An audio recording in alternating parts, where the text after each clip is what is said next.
कहानी 20 साल की एक लड़की की है। एक लड़की जो वॉशिंगटन में पैदा हुई, एक अच्छे घर में पैदा हुई, अमेरिका की राजधानी डीसी वॉशिंगटन। अमांदा नॉक्स इस लड़की का कहानी, इस लड़की का नाम है। अमांदा नॉक्स वॉशिंगटन में ही पली बढ़ी, स्कूलिंग की। इटली से उसको बचपन से ही प्यार था। फिर पढ़ाई के ही सिलसिले में उसने कहा कि मैं इटली जाऊंगी। माँ बाप ने रोका नहीं। इसके बाद वो इटली पहुंचती है और इटली के पेरिगुआ में जाकर एक कॉलेज में दाखिला लेती है और वहाँ पढ़ाई शुरू कर देती है। हॉस्टल में रहती नहीं है, बल्कि कॉलेज के पास ही उसने एक अपार्टमेंट ले रखा था। उस अपार्टमेंट में तमाम अलग अलग बच्चे रहते थे, अलग अलग देशों के बच्चे जो पढ़ने आते थे। तो जिस अपार्टमेंट में नॉक्स रहा करती थी, अमांदा नॉक्स, उसमें और भी बहुत सारी लड़कियां थीं। सब कोई सिंगल रूम में डबल पार्टनर के साथ, कोई सिंगल। अमांदा नॉक्स एक सिंगल रूम लेकर रह रही थी और उसी अपार्टमेंट में उसके बराबर में एक और रूम में एक और लड़की रहती थी जो ब्रिटिश थी। उसका नाम था मेरेथिड केरचर। केरचर की उम्र करीब 21 साल थी, लंदन में पैदा हुई थी और इटली की इसी पेरिगुआ में पढ़ने के लिए आई थी, सेम यूनिवर्सिटी, सेम कॉलेज जहाँ पे नॉक्स पढ़ रही थी।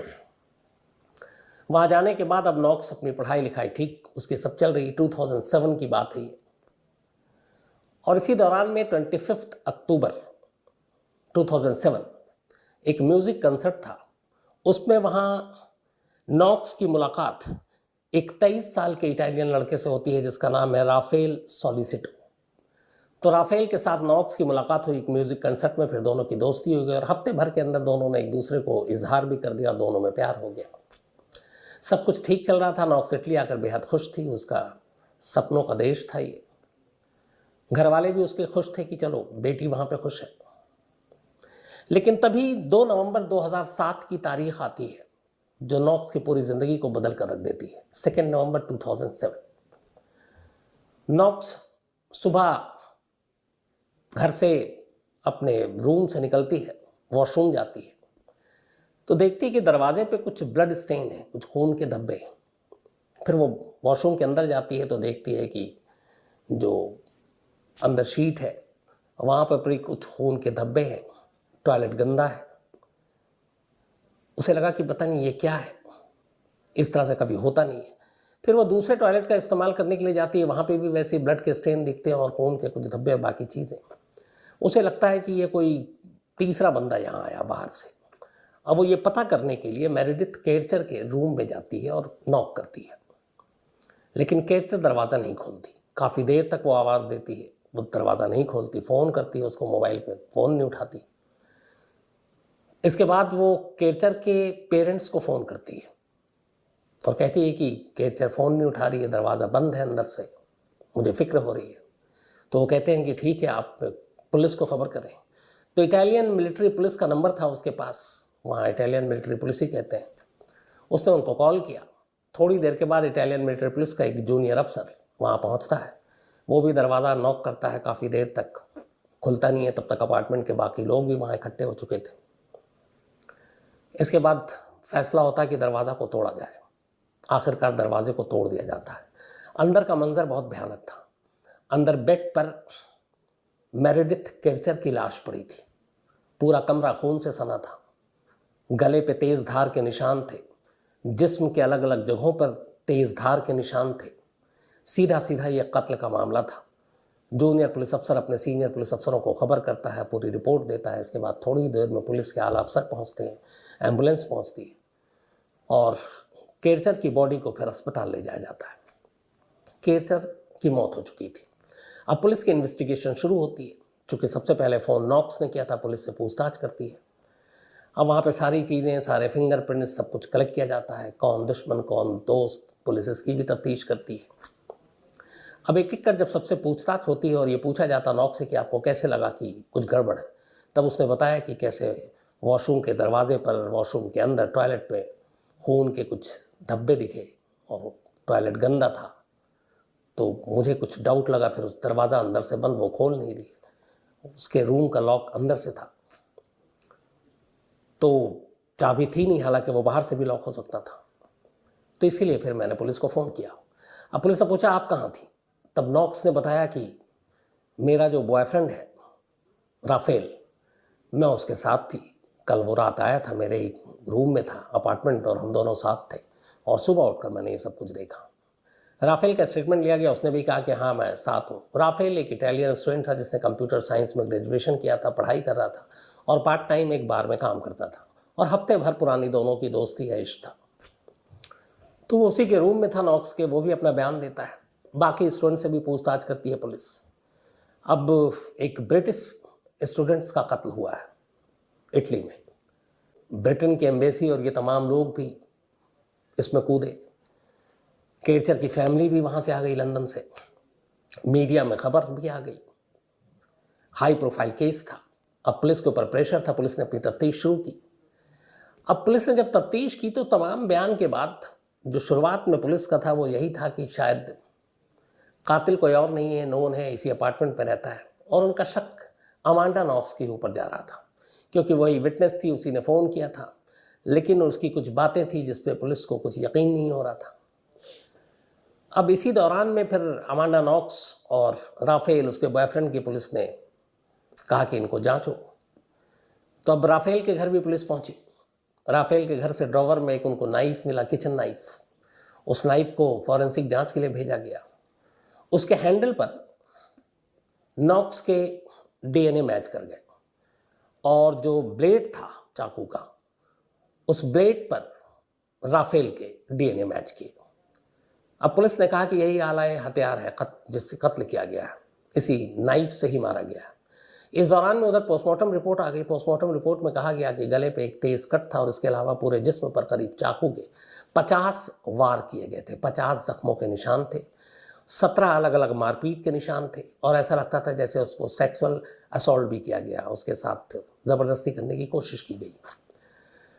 अब ये इधर पोस्टमार्टम रिपोर्ट, इधर चाकू के ऊपर डीएनए का मिलना नॉक्स का और उसके बॉयफ्रेंड का, इतना काफ़ी था। इटालियन पुलिस ने आखिरकार अमांडा नॉक्स और उसके बॉयफ्रेंड राफेल सोलिसिटी को केरचर के कत्ल के इल्ज़ाम में गिरफ्तार कर लिया। अब जैसे ये गिरफ्तार किया गया, इधर ब्रिटेन के भी न्यूज़पेपर में, उधर अमेरिका में भी, क्योंकि नॉक्स वाशिंगटन डीसी से थी, एक अच्छे परिवार से थी, एक स्टूडेंट पढ़ने लिखने के लिए गई थी, और उसकी खूबसूरती, उसकी हंसी, उसकी मासूमियत वो लोगों को बहुत पसंद थी। तो मीडिया में उसकी तस्वीरों के साथ साथ अलग अलग किस्से छपने लगे। अब अमेरिका की मीडिया की भी दिलचस्पी इस केस में, ब्रिटेन की भी, क्योंकि जिसका कत्ल हुआ वो ब्रिटिश थी। या इटली में ये सारी चीज़ें हुई तो इटालियन लोगों की भी। अब ये केस हाई प्रोफाइल हो गया।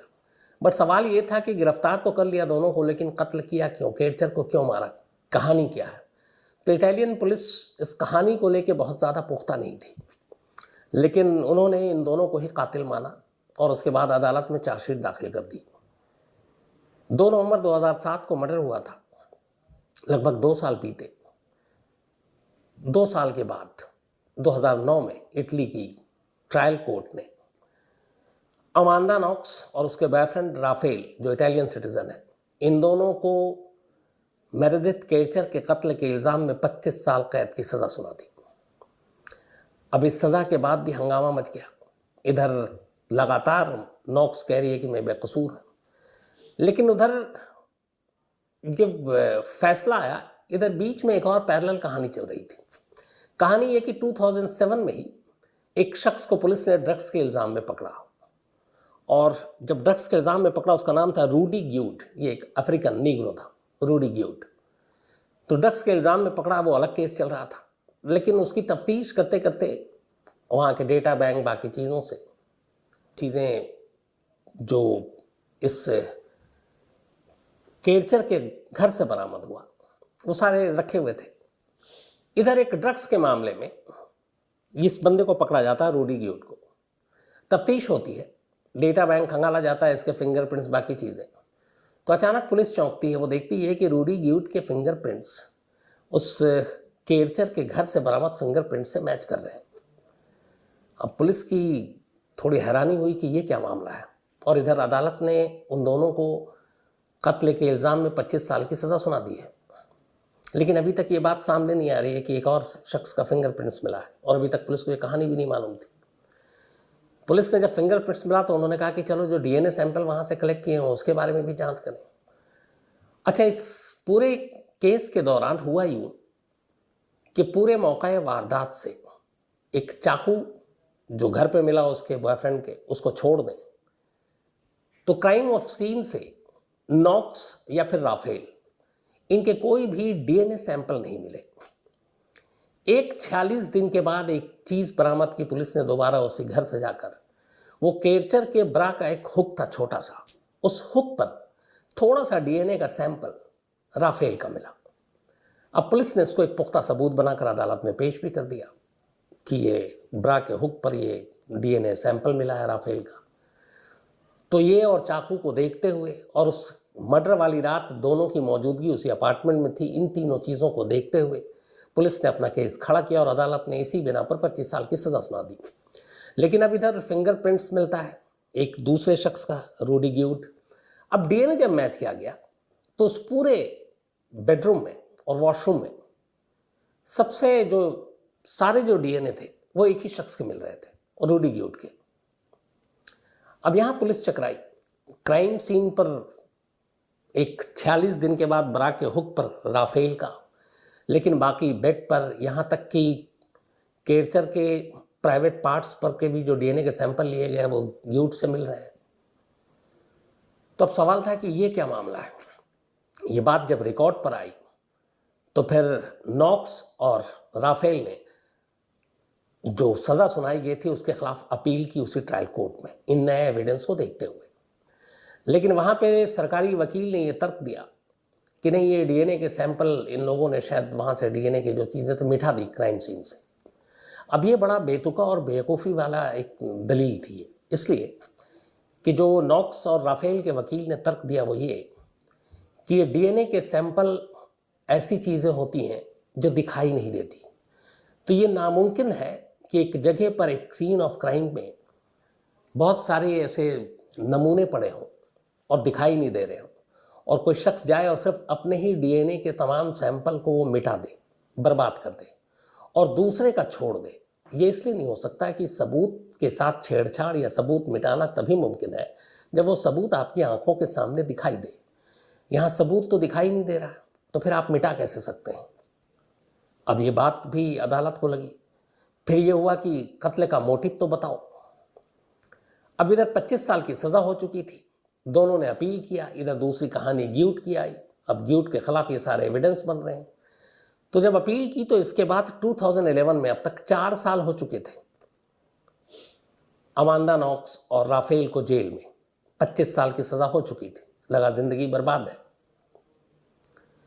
इस दौरान में अपील कोर्ट में इन्होंने अपील की और कहा कि 46 दिन के बाद उस ब्रा के हुक्स पर एक ये निकालना और वो भी उसी आधार पर कहना ये गलत है। दूसरा, फॉरेंसिक टीम में जब दोबारा जांच की तो उन्होंने बताया कि जो किचन नाइफ मिला था उसके हैंडल पर नॉक्स के तो थे डीएनए मैच किए, जो ब्लेड पर मिले थे वो इतने छोटे और हल्के नमूने थे राफेल के कि पुख्ता तौर पर नहीं कहा जा सकता कि ये राफेल के ही है और इसी से कत्ल हुआ। पहला तर्क। दूसरा, जो केरचर के शरीर पर जख्म के निशान मिले हैं जिस चाकू के, और जो चाकू इनके घर से बरामद हुआ, इस चाकू का जो मार्क और आकार है वो उस जख्म के निशान के हिसाब से नहीं मिलता है, यानी जख्म किसी और चाकू से दिया गया, उसके घाव किसी और चाकू के हैं। अब ये नई चीज़ें आई तो अदालत ने कहा कि ठीक है, इन नए सबूत तो सब इनके फेवर में जा रहे हैं। इटालियन पुलिस को मौका दिया, बताया कि बताओ कत्ल की तुम्हारे हिसाब से मोटिव क्या है। अब चूंकि ग्यूडी का प्रेजेंस उस क्राइम ऑफ सीन पर है जहां पर ये कत्ल हुआ है, उसके डीएनए मैच कर चुके हैं, इनकार कर नहीं सकती इटालियन पुलिस। तो इटालियन पुलिस ने एक नई कहानी बताई। उन्होंने कहा कि एक्चुअली उस रात 2 नवंबर 2007 को जो नई कहानी थी वो ये थी कि नॉक्स, उसका बॉयफ्रेंड राफेल, इधर मेरिडिथ केरचर और रूडी ग्यूड, ये चारों उस कमरे में इकट्ठे थे और ये चारों ग्रुप सेक्स करने के लिए वहाँ पे इकट्ठा हुए थे और इसको लीड कर रही थी नॉक्स। अब नॉक्स का इमेज ऐसा बना दिया गया कि जैसे उसको इन चीज़ों में वो बहुत बढ़ चढ़ कर हिस्सा लेती है, तो उसका पूरा कैरेक्टर जो है एक तरह से उसको असैसिनेट कर दिया गया। तो अब ये कहानी आई, लेकिन इस कहानी के साथ कोई सबूत नहीं था। राफेल ने इससे इनकार कर दिया, ग्यूडी ने इनकार कर दिया और बाकी कोई ऐसे मिले नहीं प्रूफ। लेकिन इस कहानी का असर ये हुआ कि जब नॉक्स जेल में गई तो जेलर और बाकी लोगों का नज़रिया भी उसको लेकर बदल गया, जिस तरीके से इटालियन पुलिस ने दलील रखी थी। और मीडिया में भी अब ब्रिटिश की जो प्रेस है वहाँ, इटालियन बाकी जगह पे अब चटखारे ले लेकर कहानियाँ नॉक्स के बारे में सुनाई जाने लगी कि वो इस तरह की लड़की है।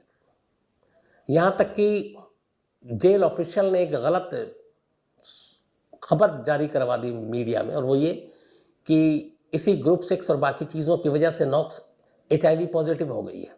हालांकि ये खबर गलत थी, बाद में साबित हुआ, माफ़ी मांगनी पड़ी।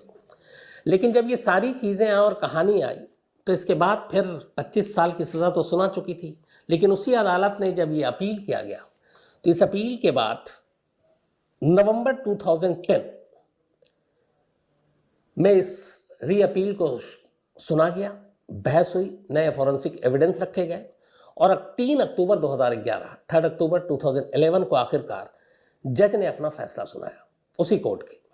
और उसने कहा कि मैंने जितनी भी चीज़ें देखी हैं उनमें एक भी ऐसा सबूत नहीं है जो सीधे सीधे ये बताए कि नॉक्स और राफेल ने यह कत्ल किया है। डायरेक्ट एविडेंस कोई नहीं है, इसीलिए इन दोनों को हम बरी करते हैं। जो 25 साल की सज़ा दी थी वो वापस लेते हैं और इन दोनों को फ्री करते हैं। 3 अक्टूबर 2011 को यह फैसला आया। इसके बाद नॉक्स बरी हो गई, राफेल भी बरी हो गया। नॉक्स अगले ही दिन जैसी जेल से छूटती है, पहली फ्लाइट पकड़कर सिएटल पहुंच जाती है अमेरिका। एयरपोर्ट पर एक प्रेस कॉन्फ्रेंस करती है, क्योंकि तब तक वो मीडिया में एक तरह से बहुत उसका नाम हो चुका था। लोग उसकी कहानियां सुनना चाहते थे, उसकी मुस्कुराहट देखना चाहते थे, उससे जुड़ी हुई तमाम कहानियां जानना चाहते थे।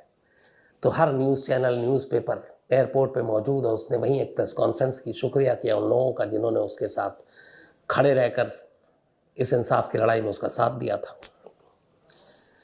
अब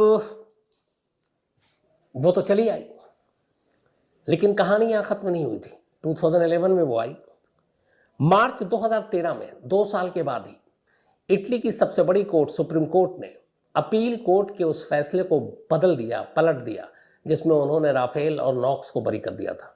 उसने कहा कि नहीं, जो भी जितने एविडेंस हैं उससे काफ़ी है इन दोनों के खिलाफ फिर से ट्रायल शुरू करने का, इसलिए इनकी रिहाई के आदेश को पलटा जाता है और फिर से ट्रायल शुरू किया जाए। ये बात 2013 की थी। अब जब सुप्रीम कोर्ट का यह ऑर्डर आया तो इसका मतलब है कि अब दोनों को वापस जेल जाना है। लेकिन नॉक्स ने कहा कि अब मैं इटली नहीं जाऊंगी। राफेल इटालियन सिटीजन था, उसने अपने आप को सरेंडर कर दिया और वो बाकायदा कोर्ट में पेश हुआ। अब कोर्ट ने कहा कि रीट्रायल शुरू करो। जनवरी 30 जनवरी 2014 को इटली की सबसे बड़ी इसी सुप्रीम कोर्ट ने फिर अपना फैसला सुनाया, लंबी बहस के बाद। और फैसला सुनाने के बाद ये कहा कि जो सबूत है उसके हिसाब से ये काफ़ी है इन दोनों को मुजरिम ठहराने के लिए, इसलिए नॉक्स और राफेल इन दोनों को, जो केरचर है उसके कत्ल का गुनहगार ठहराया जाता है और इन दोनों को सज़ा दी जाती है। अपील कोर्ट ने 25 साल की सज़ा सुनाई थी दोनों को, सुप्रीम कोर्ट ने 3 साल और बढ़ा दिया और कहा कि 28 साल दोनों अब जेल में रहेंगे। अब कन्विक्टेड हो गई। नॉक्स यूएस में है। मीडिया में लगातार इस केस को फॉलो किया जा रहा है।